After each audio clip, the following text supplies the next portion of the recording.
जय हिंद। आज के वीडियो में यहाँ पर आप लोगों को बताने वाले हैं बेरोजगारी की समस्या पर निबंध आपको कैसे लिखना है। और ये बहुत ज़्यादा इंपॉर्टेंट है और ये हर साल पूछा ही पूछा जाता है। बताऊंगा आपको कितने बड़े में लिखना है, कितने पेज में लिखना है कि जिससे आपको फुल मार्क मिले। और जो टॉपर होते हैं सेम इसी प्रकार से लिखते हैं, जब भी उनको इतने अच्छे मार्क मिलते हैं। तो ध्यान से वीडियो को देखना, एक एक चीज़ें बताऊँगा और जो यहाँ पर इसी प्रकार से आपको भी लिखना है, रटना नहीं। मैं आप लोगों को जो ट्रिक बताऊँगा उसी ट्रिक से आपको लिखना है, ठीक है, चाहे कोई भी निबंध हो। सबसे पहले यहाँ पर देखिए, बेरोजगारी की समस्या पर निबंध जैसे पूछा गया तो यहाँ पर आपको काले पेन से हेडिंग डालना है, ठीक है। उसके बाद में आता है रूपरेखा। अब देखिए, जो रूपरेखा होता है ये क्या होता है। देखिए, रूपरेखा जो होता है इसमें आपको जो हेडिंग लिखोगे, यहाँ पर हेडिंग वाइज लिखोगे, यही रूपरेखा में लिखे जाते हैं। जैसे यहाँ पर देखिए, प्रस्तावना, बेरोजगारी का अर्थ इसी वीडियो में बताऊंगा। उसके बाद में बेरोजगारी एक प्रमुख समस्या है, फिर बेरोजगारी के कारण है, फिर बेरोजगारी की समस्या का समाधान और आखिरी में आता है उपसंहार। तो यहाँ पर देखिए यही सभी चीज़ें होती हैं। उसके बाद में अब ये जो हेडिंग है, यही हेडिंग आपको बना बना के लिखना है। तो कैसे लिखना है, सबसे पहले आता है प्रस्तावना।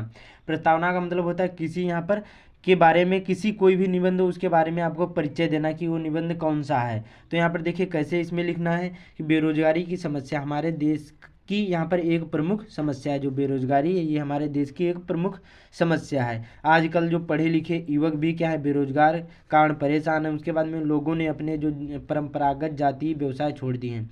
इसका मतलब होता है जैसे यहाँ पर कोई बढ़ई था तो क्या है, वो अपनी जो लकड़ी का काम करना छोड़ दिया। तो ये परंपरागत जाति क्या है, व्यवसाय है, ये छोड़ दिए। तो क्या है, सभी नौकरी की तलाश में दौड़ रहे हैं, इसलिए क्या है, ये बेरोजगारी उत्पन्न हो रही है। तो इस प्रकार से प्रस्तावना में लिखना, सबसे सिंपल लिखना है, ज़्यादा बड़ा भी नहीं लिखना है, क्योंकि ज़्यादा बड़ा लिखोगे तो आपका टाइम ही बर्बाद होगा। ज़्यादा मार्क का भी नहीं पूछा जाता है, क्योंकि बहुत सारी हेडिंग आपको लिखना होगी। तो यहाँ पर समझ में आया, प्रस्तावना में ऐसे ही लिखना। और देखिए इससे पहले जो आपने यहाँ पर देखिए पर्यावरण, यहाँ पर प्रदूषण पर, या फिर विज्ञान वरदान, या अभिशाप, स्वदेश प्रेम, या यहाँ पर जनसंख्या वृद्धि, इन सभी पर मैंने एक वीडियो बना दिया है, सभी पर निबंध। तो आप लोग वीडियो यहाँ पर देख लेना। एक देखिए चैनल पर विजिट करके जाइए, वहाँ पर प्ले लिस्ट बनी होगी निबंध की, महत्वपूर्ण निबंध की, वहाँ से आप लोग देख सकते हैं, ठीक है। उसके बाद में दूसरी हेडिंग डालना है यहाँ पर बेरोजगारी का अर्थ। अब जो यहाँ पर लिखा था दूसरी हेडिंग बेरोजगारी का अर्थ, ये आपको यहाँ पर लिखना है काले पेन से, ठीक है। तो इसमें कैसे लिखना, देखिए, बेरोजगारी एक ऐसी, यहाँ पर क्या है, बेरोजगारी ऐसी स्थिति को कहते हैं जब कोई योग्य तथा काम करने के लिए क्या है, इच्छुक व्यक्ति जीविका चलाने हेतु न्यूनतम मजदूरी की दरों पर कार्य मांगता है, तो फिर क्या है, ना मिल रहा हो। तो उसी को हम क्या बोलते हैं, बेरोजगारी का अर्थ बोलते हैं। जैसे कोई यहाँ पर क्या बता रहा है, बेरोजगारी एक ऐसी स्थिति को कहते हैं जबकि कोई योग्य, कोई जैसे पढ़ा लिखा हो और काम करने के लिए इच्छुक हो, वो व्यक्ति जीविका चलाने हेतु न्यूनतम मजदूरी की दरों पर कार्य मांगता हो, फिर भी ना मिल रहा हो, तो उसी को हम क्या बोलते हैं, बेरोजगारी का अर्थ बोलते हैं। और देखिए, जो बालक, वृद्ध, रोगी, असक्षम एवं व्यक्तियों को क्या है, बेरोजगारी की श्रेणी से यहाँ पर नहीं रखा जाता है। जैसे कोई बालक हो, छोटा हो, वृद्ध हो, ज़्यादा बूढ़ा हो गया हो, रोगी हो, असक्षम हो, तो क्या है, ये सभी क्या है, ये बेरोजगारी की श्रेणी में नहीं आते हैं, ठीक है। तो इस प्रकार से बेरोजगारी का अर्थ में लिखना है। कहने का मतलब है जो यहाँ पर देखिए युवा हों, पढ़े लिखे हों, और वो देखिए कोई भी जैसे नौकरी पाने की वो यहाँ पर क्षमता रखते हों, योग्यता रखते हों, वही क्या है, वही बेरोजगारी का अर्थ में आते हैं, वही यहाँ पर समझ में आए। तो ऐसे आपको बेरोजगारी का अर्थ में लिखना है, बहुत सिंपल सा है। उसके बाद में तीसरी हेडिंग डालना आपको बेरोजगारी एक प्रमुख समस्या। अब इसमें देखिए कैसे लिखना, भारत की आर्थिक समस्याओं में बेरोजगारी एक मुख्य समस्या है। यह एक ऐसी घातक समस्या है जिसके कारण क्या है, मानव शक्ति का ही यहाँ पर ह्रास नहीं होता वरन देश की आर्थिक ढांचा भी चरमरा जाता है। देखिए इसमें समस्या में लिखना है, जब देखिए भारत की जो यहाँ पर आर्थिक समस्याओं में बेरोजगारी एक मुख्य समस्या होती है, यह एक ऐसे घातक समस्या है जिसके कारण क्या है, मानव शक्ति का ही ह्रास नहीं होता वरन पूरे देश का जो आर्थिक ढांचा होता है क्या, चरमरा जाता है। क्योंकि जब यहाँ पर रोजगार नहीं मिलेगा उससे क्या होगा, यहाँ पर भारत हो या कोई भी देश हो, उसकी ग्रोथ नहीं होगी।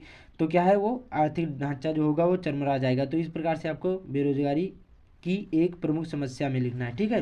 तो एक पेज हो गया। उसके बाद में चलते हैं अगले पेज में। इसमें देखिए कैसे लिखना है आपको, सबसे सिंपल सा है, उसी में आगे लिखना है बेरोजगारी के कारण अनेक समस्याएं, यहाँ पर समस्याओं का जन्म होता है, इस प्रकार से उसमें लिखना है। उसके बाद में आती है यहाँ पर फोर्थ हेडिंग। अब इसमें कैसे लिखना है, देखिए बेरोजगारी के कारण अब इसमें देखिए आपको लिखना है कारण, आपको बताना है कि कौन कौन से कारण से यहाँ पर बेरोजगारी उत्पन्न होती है। तो सबसे पहले यहाँ पर देखिए बेरोजगारी के कुछ प्रमुख कारण निम्नलिखित हैं, इस प्रकार से हेडिंग डालना है। उसके बाद में जैसे यहाँ पर नंबर 1 जनसंख्या में वृद्धि होना, ये सबसे ज़्यादा बेरोजगारी का कारण, मुख्य कारण है। उसके बाद में दोषपूर्ण शिक्षा प्रणाली, अब जैसे अच्छी तरीके से वहाँ पर स्कूलों या फिर यहाँ पर विद्यालय कॉलेजों में अच्छी तरीके से पढ़ाई ना होना, बाद में यहाँ पर नौकरी मांगना, डिग्री तो हो गई लेकिन वो अच्छी तरीके से पढ़े नहीं, इससे क्या है वो बेरोजगार हो जाते युवा। उसके बाद में कुटीर उद्योगों की ओर ध्यान ना देना, अब कुटीर उद्योगों का मतलब है छोटे छोटे जो यहाँ पर काम धंधे हैं उन पर ना ध्यान देना, केवल नौकरी पर ही जाना, तो क्या है ये भी बेरोजगारी एक का प्रमुख साधन है। उसके बाद में यहाँ पर देखिए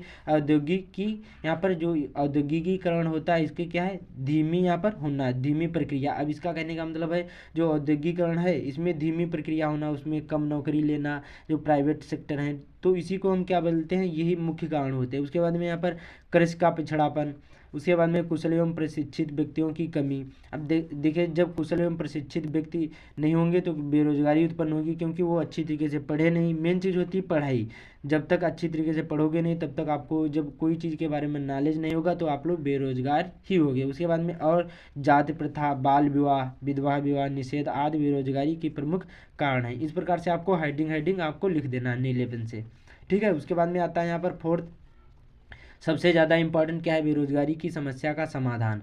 अब इसमें आपको समाधान बताना है कि इससे कैसे निपटा जा सकता है। तो देखिए सबसे पहले जनसंख्या नियंत्रण, सबसे पहले आपको बेरोजगारी की समस्या का समाधान, सबसे पहले जनसंख्या नियंत्रण, इसमें सबसे ज़्यादा कानून बनाने चाहिए। उसके बाद में शिक्षा प्रणाली में व्यापक परिवर्तन करना चाहिए कि अच्छी तरीके से कैसे शिक्षा देना चाहिए कि वो यहाँ पर नौकरी ही नहीं वरन चाहे कोई भी यहाँ पर धंधा काम धंधा उसको कर सके। उसके बाद में यहाँ पर कुटीर उद्योगों का विकास, जो यहाँ पर छोटे काम धंधे होते हैं गाँव में या शहरों में, उसको अच्छी तरीके से विकास करना। उसके बाद में औद्योगिक विकास करना, जो फैक्ट्रियाँ होती हैं उसमें अच्छी तरीके से और ज़्यादा विकास करना। फिर यहाँ पर सहकारी खेती, मतलब अच्छी तरीके से खेती में भी काम धंधा करना, ये सभी बेरोजगारी की समस्या का समाधान है। उसके बाद में सामाजिक ढांचे में परिवर्तन आदि, ये सभी सामाजिक ढांचे में परिवर्तन का मतलब बाल विवाह रोकना, उसके बाद में यहाँ पर विधवा निषेध विवाह, उसके बाद में जाति प्रथा, ये सभी क्या रोकना होगा, तो इसी से समस्या का समाधान निकलेगा, ठीक है। उसके बाद में आता है उपसंहार।